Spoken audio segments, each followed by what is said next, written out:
is a word we don't hear too often in life, and much more so in gacha games, but Hoyoverse has actually changed that for this particular patch. With the patch coming up, we are getting a free Dan Heng, guys, and I'll be providing you with this free guide today on his absolute best build ever, and the only thing that's going to cost you is a little bit of time by clicking that subscribe button. Without further ado though, guys, let's go ahead and talk about his best in-slot build now, and then we'll talk about how he works at the end of the video. So first things first, guys, is his light cones, which is actually kind of a sticky situation because he actually has a massive problem within this niche of light cones. And what is that problem, you might ask? His scalings. Yes, guys, he's a preservation unit that scales off of attack percentage, meaning all of his shields he gives is coming from attack percentage, and whoop-de-doo, what do you know, all the other defense characters in the game either scale off of defense percentage or HP if you're Fushwin, so no one is going to be scaling off of attack percentage. Let's go ahead and talk about his best in-slot option first, that obviously being his signature light cone. Now guys, this light cone will not work on any other preservation unit, and this light cone is a pure example of Hoyoverse's ways of selling you the solution to a problem.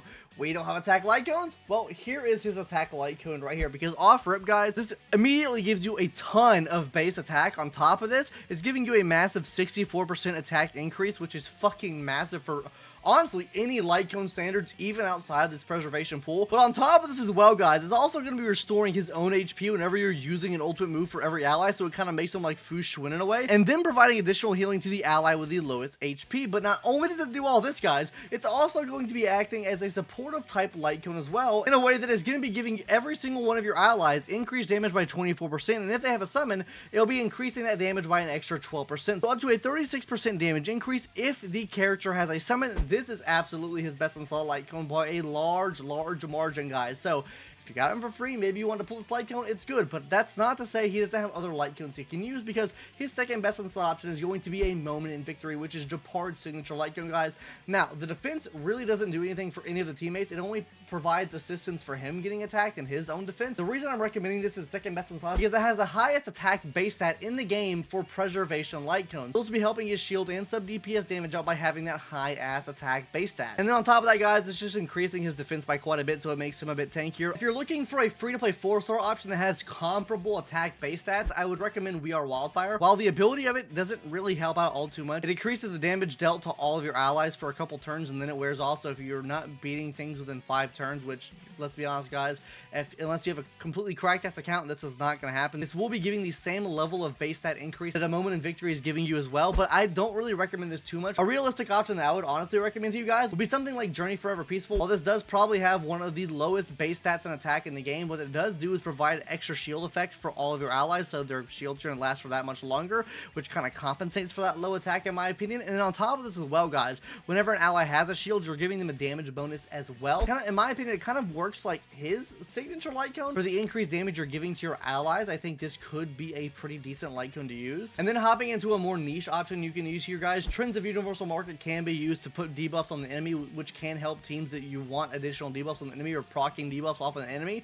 So teams like an Acheron team could take very good use of this as well. Ultimately, guys, if you don't have Moment in Victory, I would definitely recommend using Journey Forever Peaceful. If you don't have that, then you can use We Are Wildfire, or you can use any other Herta Shop light cone or free-to-play 5-star light cone that has a high base stat, like for example the Destruction light cone from the Herta store. This has a great high base attack buff, though you won't be able to take use of the additional ability. You will be getting a high base attack for your Danny. Now that's really all that I have to mention in terms of light cones, guys. Unfortunately, to get his best in slot, you do have to pull for it, but now let's go ahead and talk about something a little bit different, which are his teams that he can work on, because he actually has quite a bit of different teams you can work on, and honestly a team that you probably wouldn't think about. So let's go ahead and hop into what I think probably one of his best in slot teams is, which is honestly a team with either Flynon or an Anaxa. Now the reason why I want to mention these two teams right here is literally both of these characters can take massive use of the attack bonus given by the Bondmate ability, and also Flynon as well. Yes, he departs everyone from the field, but it actually does not depart the summon that Dragon Danny has, meaning you can still get additional damage out while in the departed state, meaning you're getting massive damage from your Fanussi, and you'll also be able to get extra damage as well from the summon too. And then why it works so well with Anaxa. Anaxa has so many attacks, you can actually supercharge the summon coming back to the front because of Danny's additional ability here, which allows him to gain extra energy every single time your ally attacks. And then on top of this, you're actually advancing his summon back to the front as well for every single time you attack.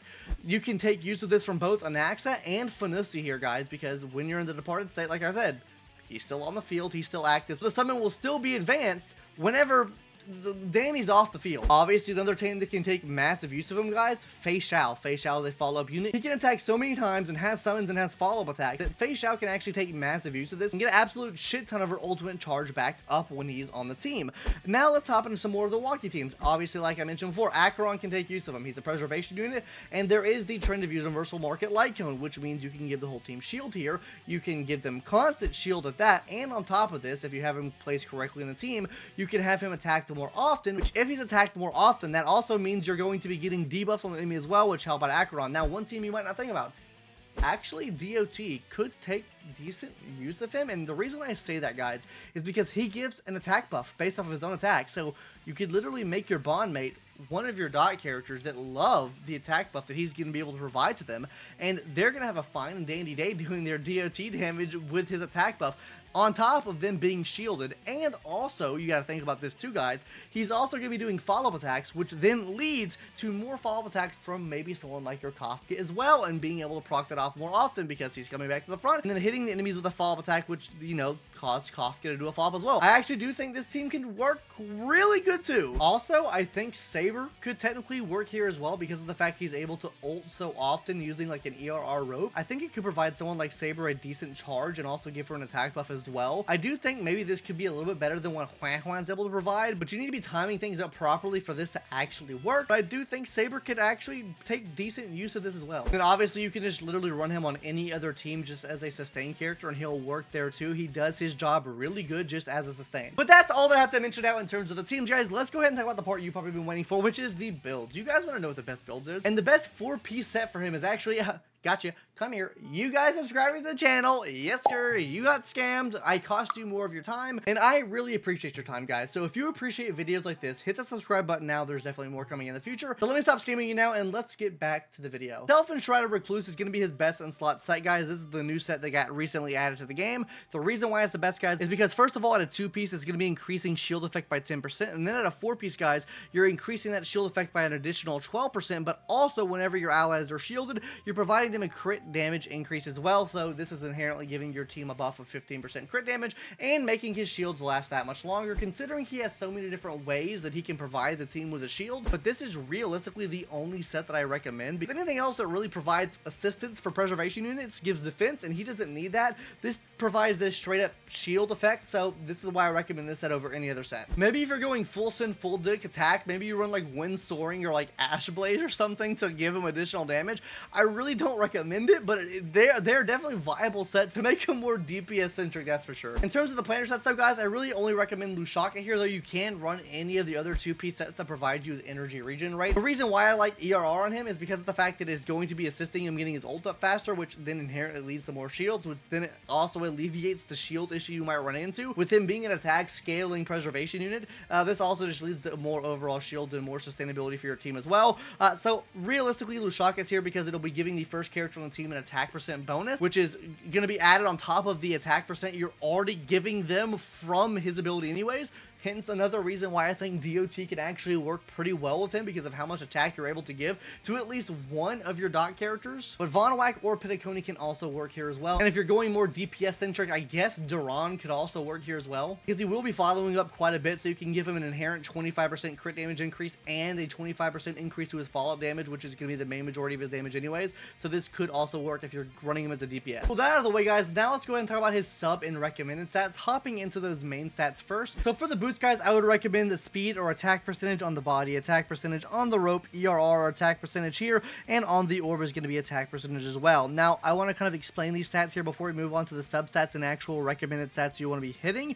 For the boots, guys, this really depends on the team you have. If you have them on an Anaxa team or a Finon team, I definitely recommend attack here, just because you're able to get so much more shield out of it. Considering either A, you're running Finon and you're departed from the field, you don't really have to worry about his speed anyways, because he's not going to be on the field, and you're just going to be advancing the action of the dragon regardless of the fact, because the dragon has his own speed and you're getting action advances from Finon's actions. Or B, you have an axe and you're just using skills so many different times, getting that massive action advance as well, so you don't really have to worry about his speed here either, and you can really just focus on attack, which provides more sub DPS damage and also provides more shields to your allies. On the rope here, guys, it's really going to depend on the team you have him on here as well. If you're using him on a Finon team, I would run attack percent here, just because of the fact that he's going to be departed for so long anyways. If you're not, just use him ERR. I do think think this is the definitive way to go here. But now let's hop into those substats, guys. Really only aim for speed and attack percentage, in my opinion, guys. As far as the speed goes, I recommend either getting base or 134 and above. And for the attack, I recommend at least 3700 here. This is to make sure his shields are sufficient enough to keep you alive in battle.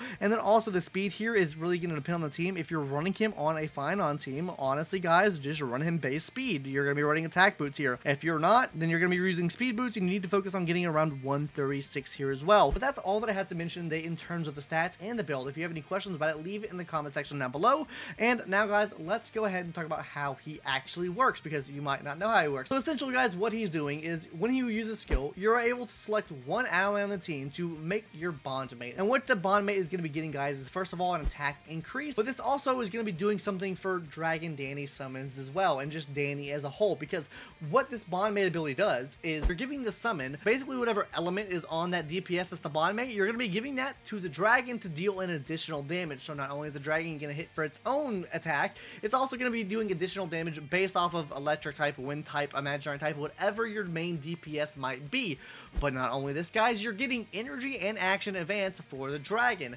This skill will also be giving you a shield to the whole team as well, which is going to be super massive. But this ultimately will be playing into his talent, which is kind of like the whole crux of his kit, which is Soul Dragon, guys. Now, every single time Soul Dragon takes action, you'll be dispelling one debuff from all of your allies. This will also be putting a shield on all of your allies as well. You can keep stacking up this shield, but it cannot exceed 300% of the shield provided by his skill move. Then hopping into what the ultimate move is going to be doing, guys. Essentially, this is going to be attacking every single enemy on the field, but not only this, guys, is going to be providing a shield to all of your allies as well. This will also be enhancing Soul Dragon as well, making him deal additional damage with his follow-up attacks, and immediately makes your Soul Dragon take action, meaning you're getting an additional shield off that follow-up attack there too. This will be attacking every single enemy on the field and dealing additional damage, so this is super strong. But anyways, guys, that's the basic breakdown of how Danny works. He's kind of Oonga Boonga Brain, but he has definitely a lot of potential and a lot of team options you can use him on, so definitely build him. He will be absolutely A1 for your account, probably one of the best sustains of the game, so build him. Fucking 100%.